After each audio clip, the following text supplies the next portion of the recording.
thank you all for being here and those at the live stream. In this lecture, I will present a learning methodology as experienced in the 10 studies by Vicente Pascoal. And although that shall be the main focus of this presentation, I will also go through a brief musical analysis. The essential movements for the execution of a certain technique must be unraveled in an attempt to help the audience, and whoever wishes to play this set have a better understanding of it. The musical analysis is justified because it will contribute to the desired musical outcome. It is also worth pointing out that the studies are not a mere collection of useful technique drills on the guitar. Neither should they be performed and studied with the exclusive goal to improve a technical aspect of the technique. As pointed out by the composer in one of the many conversations we had about this set, these studies are meant to be experienced in an artistic way instead of a purely didactic work. Now, when we talk about guitar technique, each hand will have their specific tools. So for example, the right hand, we're going to have arpeggios, for example, and well, for the left hand, slurs. Those are two very different techniques that are specific to each hand. I will be covering those and many others today. The first step in this methodology that I'm going to go through is to identify the technique or techniques that are at the core of each piece that we're going to see today, then understand the fundamental movements that will result in an effective performance of those, and then address it in the context of the piece itself. And this presentation will culminate in the world premiere of these 10 studies by Vicente Pascoal. Now, just a little explanation of how things are going to go. I will first talk about 5 studies, and then play 5, and then I'll go back to the lecture portion, talk about the last 5 studies, and perform the last 5. Okay? So now let's get right into it. Okay, so the first study can be divided into 2 big sessions, and I'll also show some examples of what I'm talking about. So this first study can be divided into 2 big sections, so therefore binary form, and we're going to call them Part A and Part B. The A section of this study will have this pattern for the right hand.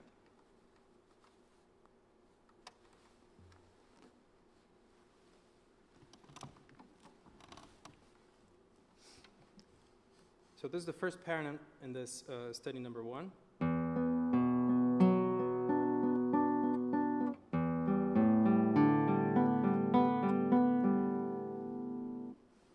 And what the composer is going to do is he's going to take that formula, right-hand formula, and play with chords. So we're going to go through different chords with that same combination of right-hand fingering. Now, the B part of this study is preceded by a little cadence. Well, we will hear a rising scale. And then we're going to move on to a new pattern for the right hand.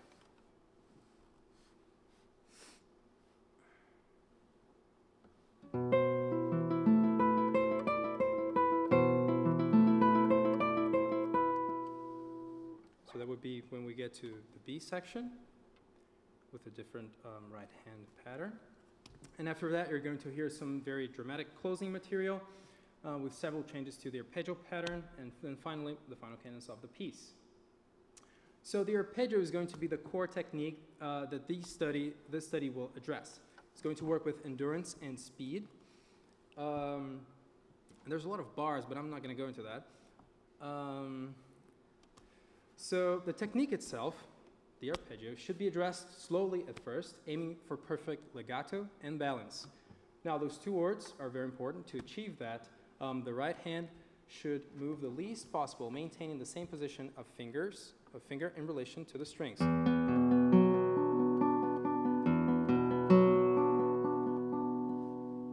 I'll Also, it is important that the fingers move from the joint that is closer to the hand instead of relying on weaker joints. This will result in a more reliable technique.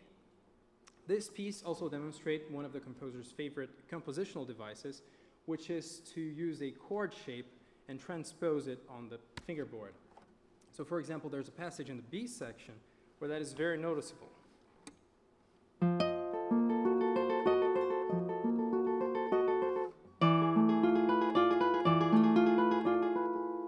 And he's going to move that down the fingerboard. This study will work with the arpeggio in a very interesting way, and the approach mentioned before, combined with an understanding of form that we just went through, will be helpful in developing an interpretation of this piece. Okay, now moving on to study number 2.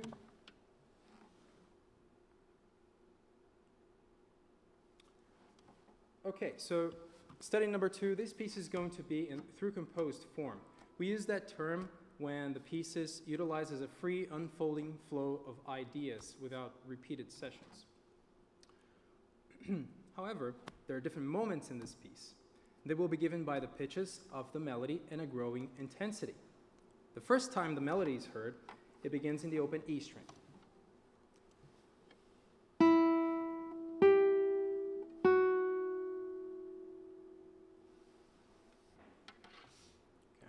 so that would be the first presentation of the melody of the thematic material. And then the next arrival point begins when the melody is played an octave higher.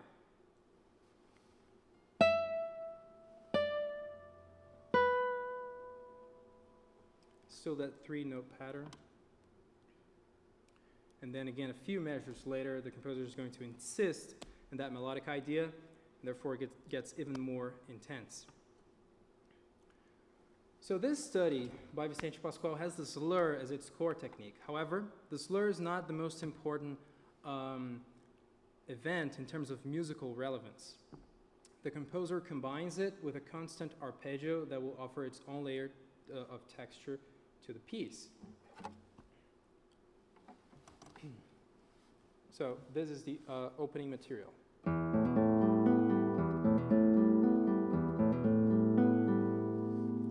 With the addition of the melody, the result is melody and accompaniment texture.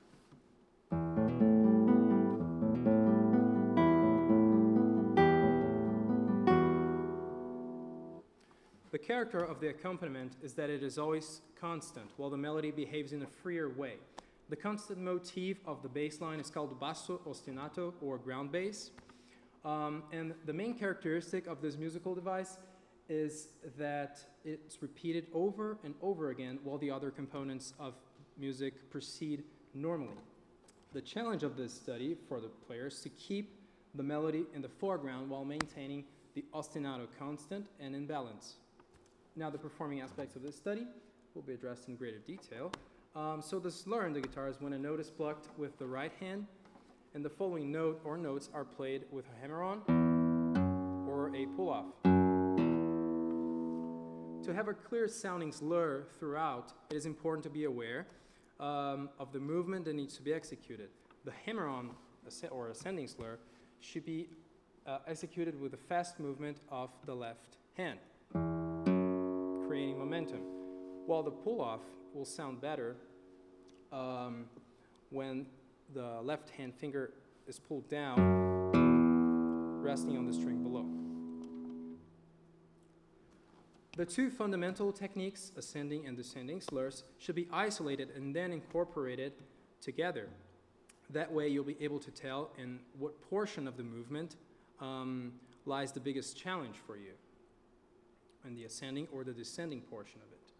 The intensity of those movements should be adjusted so that they don't obfuscate the melody in this piece. Okay?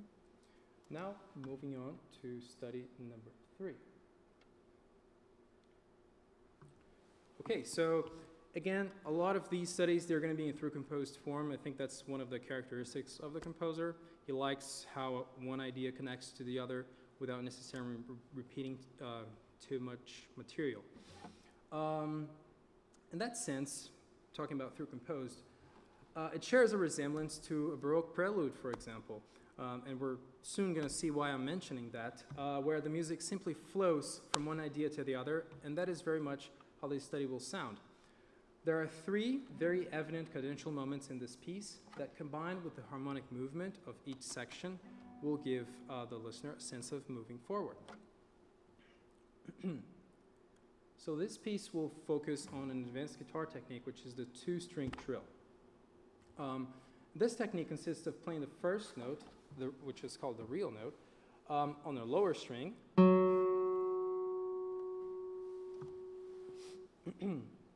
followed by a pluck on a higher string on the next diatonic note of the scale, and then coming back to the first note. And as you can see, that's in the tenor part of the texture there in the beginning of this study.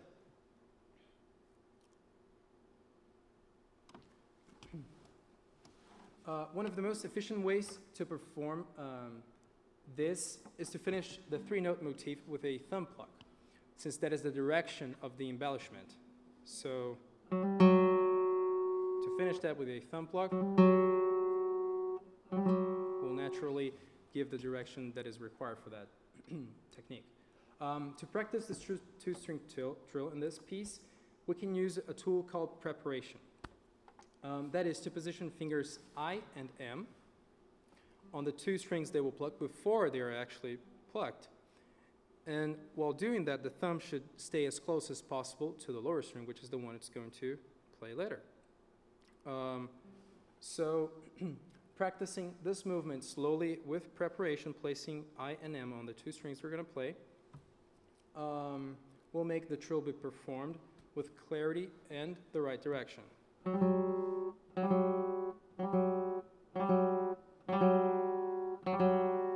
Okay, so this is a piece that will not work with contrasts. All the musical interest that should be highlighted by the performer will come out of harmony and texture.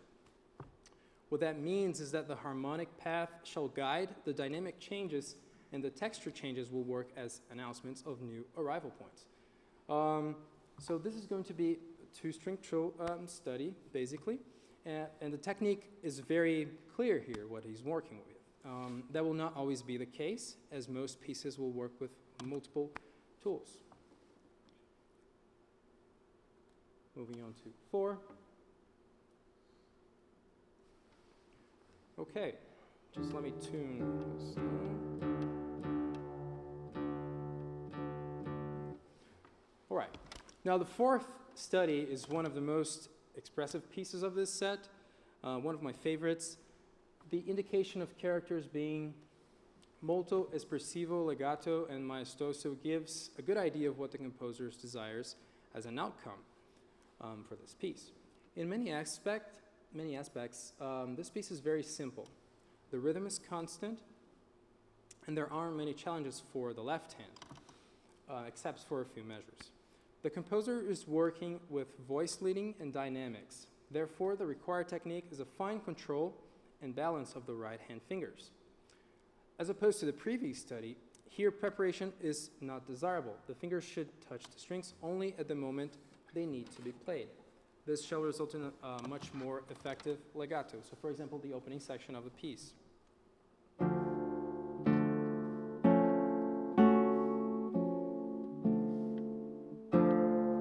So working with balance so that the three notes ring reasonably in balance, and placing the right hand fingers on the string only in the moment that they are going to play.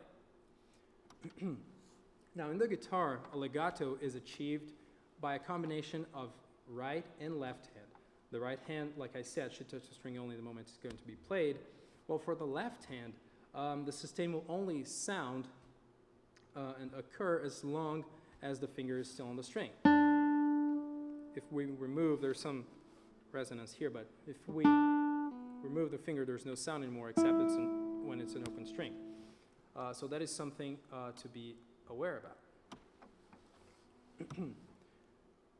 Now, in terms of balance, which is another thing that requires our attention in this piece, it's important to be aware that the thumb will naturally generate more sound than the other fingers. If we just do it without considering that, usually the bass is going to come out. So when practicing, it is necessary to pay attention and hear that, and the intensity of each note, and adjust those accordingly, controlling the amount of pressure you apply to each string.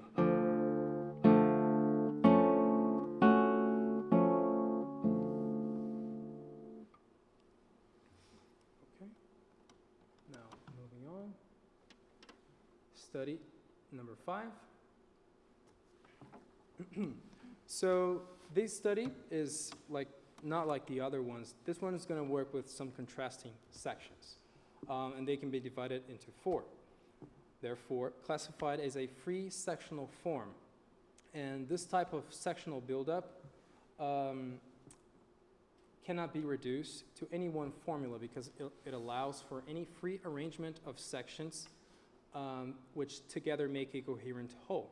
Any arrangement that makes musical sense is possible.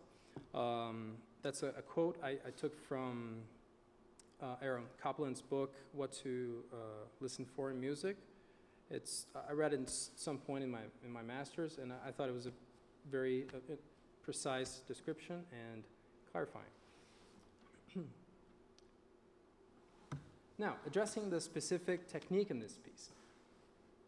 Again, the slur can be presented with many variations, and in this study, it will be to address technique. However, the difference here is that the slur is going to be in the foreground of the musical events, which is not what happened in study number 2.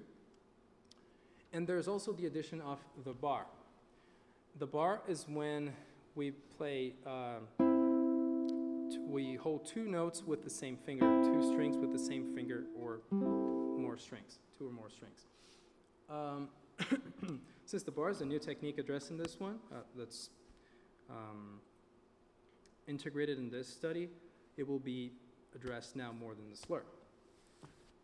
It's very tempting for us to use all of our grip strength here to just make sure all the notes sound clear, but that will not work in this study because there's just too many bars.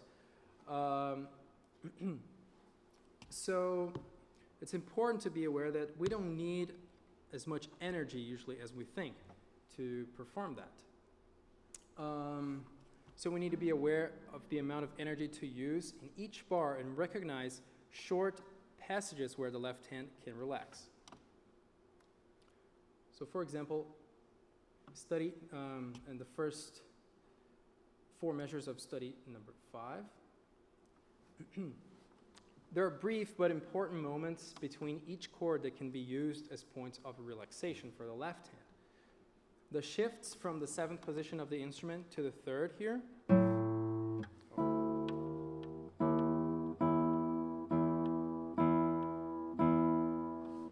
So the shifts here.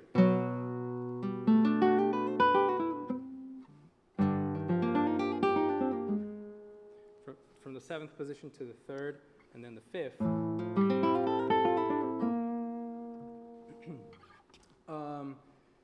Those are moments where the left hand will be able to relax between the shifts, so when we let go of the bar. This is a rule that must be followed throughout this piece. And there are 2 other aspects that I would like to address about performing the bar. One is to combine multiple muscles to help press the strings. So instead of relying on only the hand muscles that are weak and easily fatigued, we can activate our shoulder and back muscles to help apply pressure on the strings. And the second aspect is to use a little bit of the weight of the arm itself to help produce more pressure on the strings. That's going to make the work for your left hand and this motion here a lot easier and lighter and much possible to do. That is especially, those 2 rules are especially useful in static positions of the left hand. And the use of those techniques in slow practice will increase the player's awareness and contribute to a better performance of this study.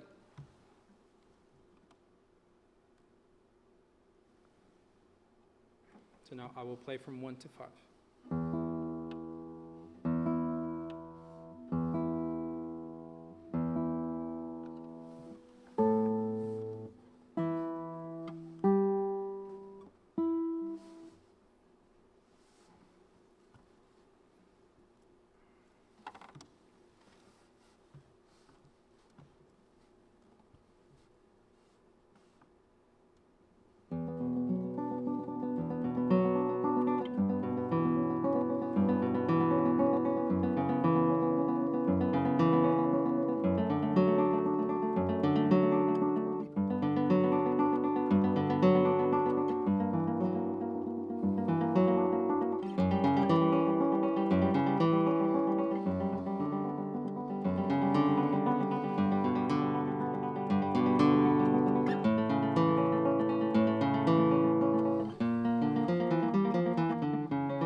Thank you.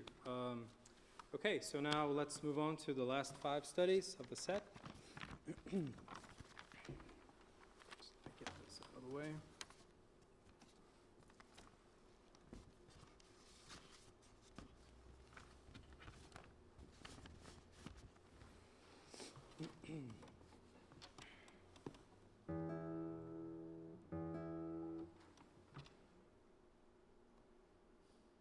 Okay, just want to check that's 6 there. Okay. All right. Now, let's talk about a little bit about study number 6. This is a 2-voice piece that is influenced by many Brazilian rhythms and genres, I would say, like baião and bossa nova, evident respectively by syncopation in rhythm and harmonic movements. Now, just we understand a little bit of, you hear a little bit of the harmony, but I would like to just explain real quick what baião is. It's a Brazilian rhythm with many different variations, but this is the simplest, usually, form that is presented, which is this 8th note, a dotted 8th note, and then a 16th connected to the next beat. So.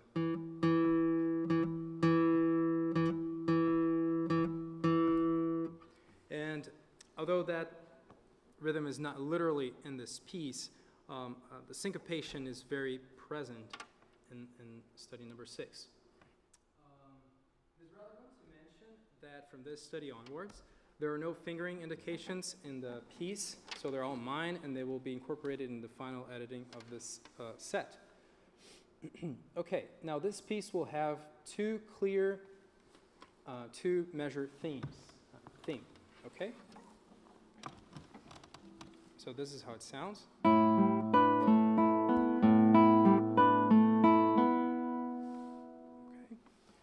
Those 2 measures are first in 3, so 1, 2, 3, and then 4. 1 and 2 and 3 and 4. So that theme is kind of what will unify the sections of the piece and help with our musical understanding of it.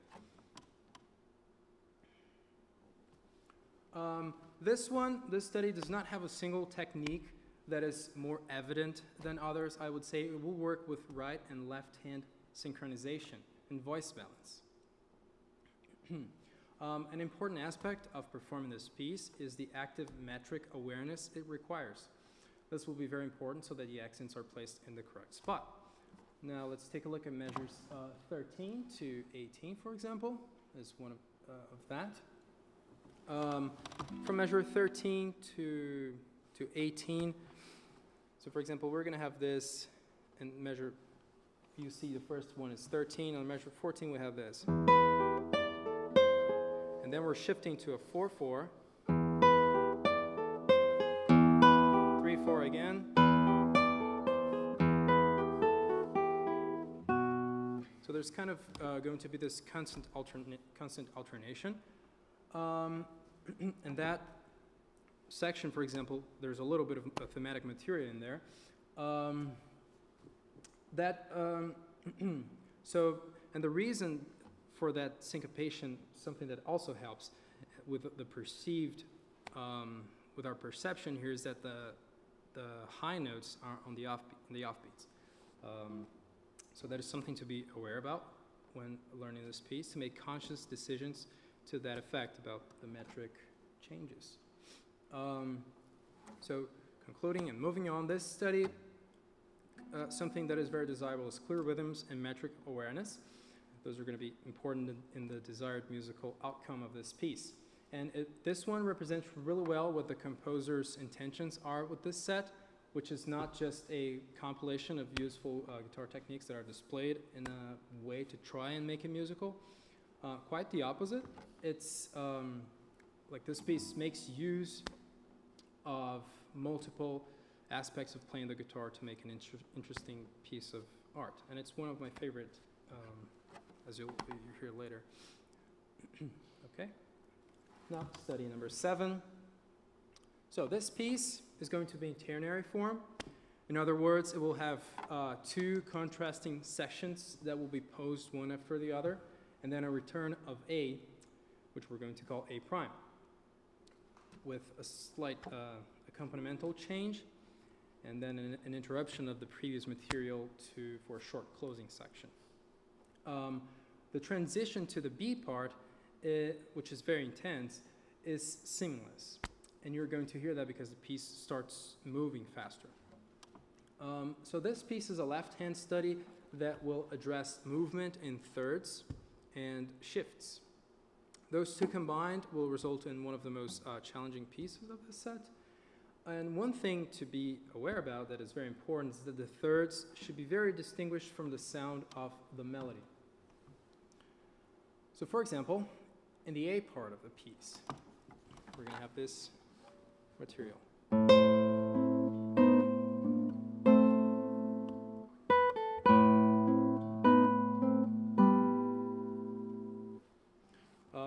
So the melody should really be highlighted in a way that the third, and performed in a way that the thirds don't cover up that sound. And this can be achieved by playing the melody with the A finger and the accompaniment with P and I.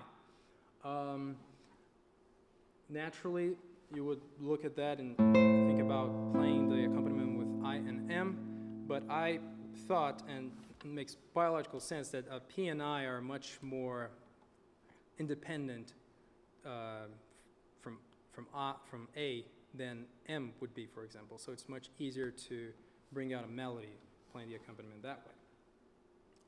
The one thing to keep in mind while performing the thirds in the left hand and the number shifts in this piece is the pressure that is put on the strings. The more pressure used, the more difficult it is to shift because it takes more time for the left hand to relax.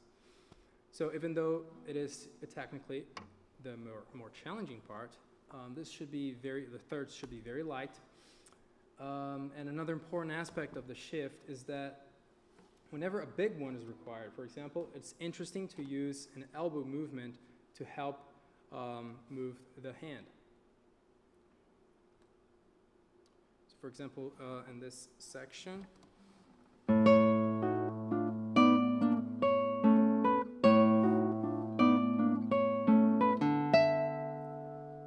much more interesting to, instead of trying to make the hand get there, to use a little bit of elbow movement to help bring the left hand up.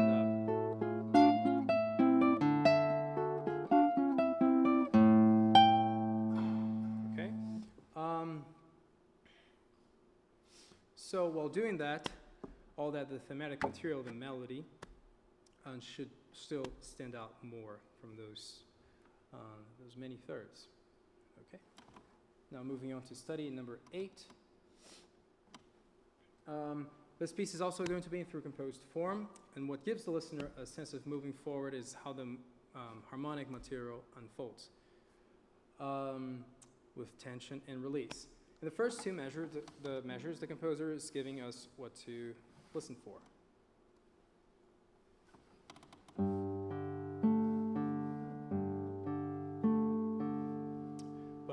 As it moves through time, it gets blended in a very complex texture, making it a lot harder to follow.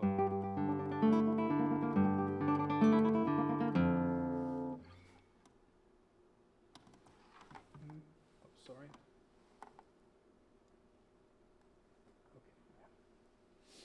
Okay.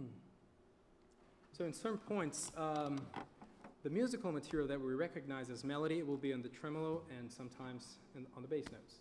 The use of certain motifs are also good cues to be aware about. So for example, this section, there's a melody that's going to be present throughout the piece.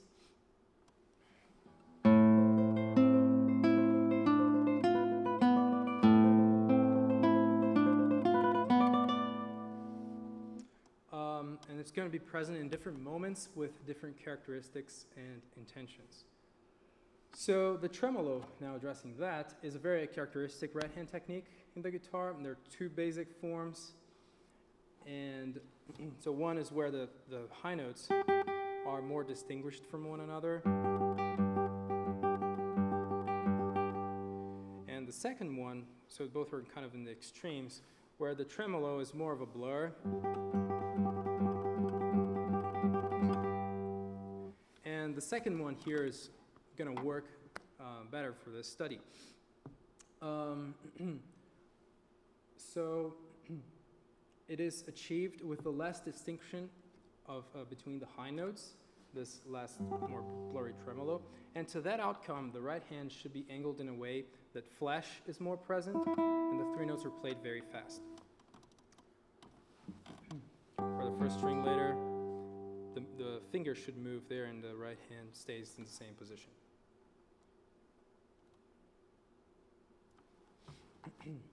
Now moving on to 9. This one is one of my favorites from the set 2. This is a really interesting study. It seems like time stands still, which is very intentional. And it has a subtitle, como uma montanha parada sobre uma música parada sobre uma montanha em movimento, which translates to like a still song on a moving mountain. That is a direct citation to the Brazilian popular music artist Chico Buarque. So, like I said, this piece is going to sound very cyclical, kind of insisting in the same idea, this two-note motif.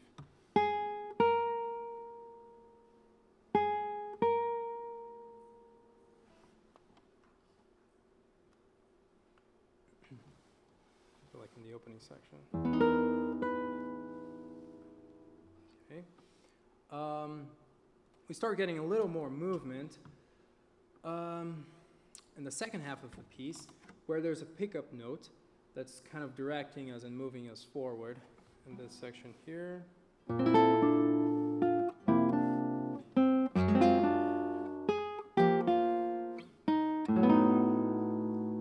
But that's the first moment we start getting a little more movement, at least one that's more evident. This study will work with voicing and finger balance one more time, but this time it is desirable that some notes stand out from others. At first, the soprano voice is in evidence.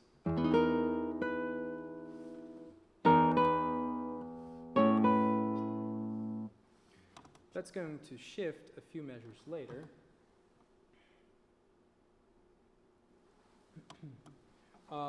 Where the interest now is in the tenor voice.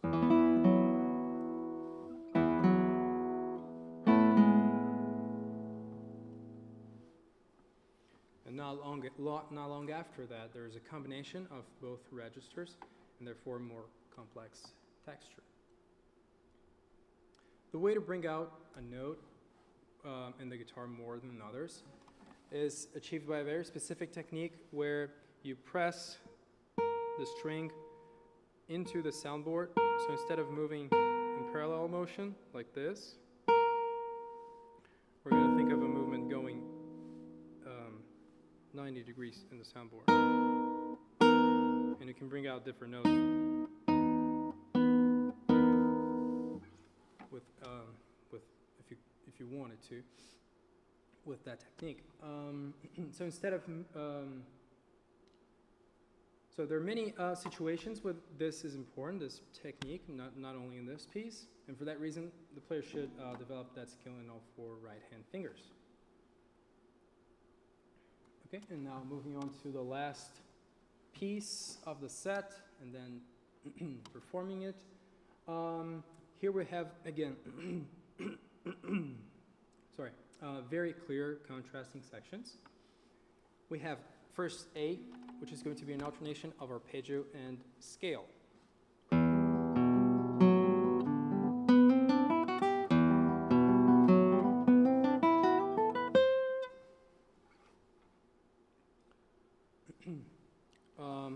And then when we get to the B section, just to make it clear for everyone, is the arpeggio is kind of going to take over the piece.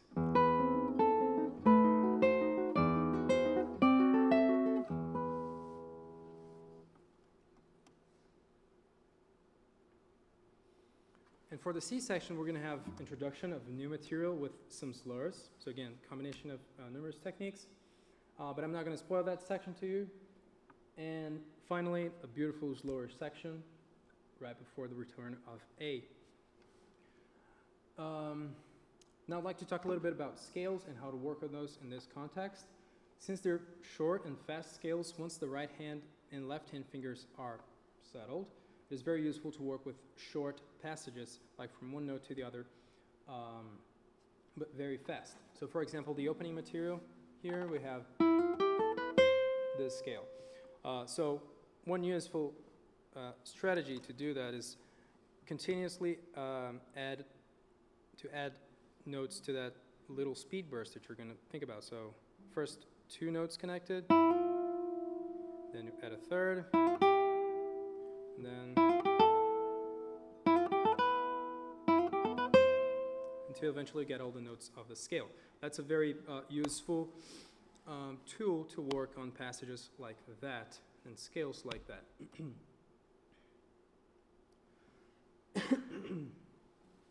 Now, this study came to me with an open ending. It is the only one that Vicente said that he was not totally convinced with the last few bars, so the ending I will perform today is my contribution to this piece in terms of composition. I wanted something triumphant and energetic, and I believe that those outcomes are achieved with this ending.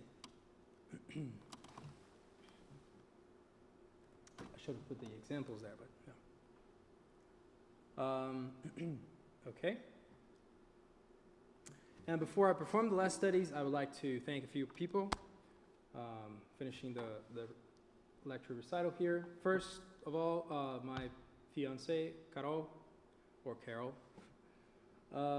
traveling countless hours to stay here a week with me and be here today. And I have a list just so that I don't forget anyone. To my advisor, Dr. Robert Trent, who's there, who guided me in these 2 years and was essential to my development as a professional. To my friends as well, João, Beatrice, and Ben. To my parents, my fiance's parents, brother and sister, as well. And of course also the composer Vicente Pascual for contacting me and to work with his pieces, and it has been a pleasure working with him as well. So yeah, now I'm just gonna play the last 5 studies. And of course, all of you, thank you for being here today.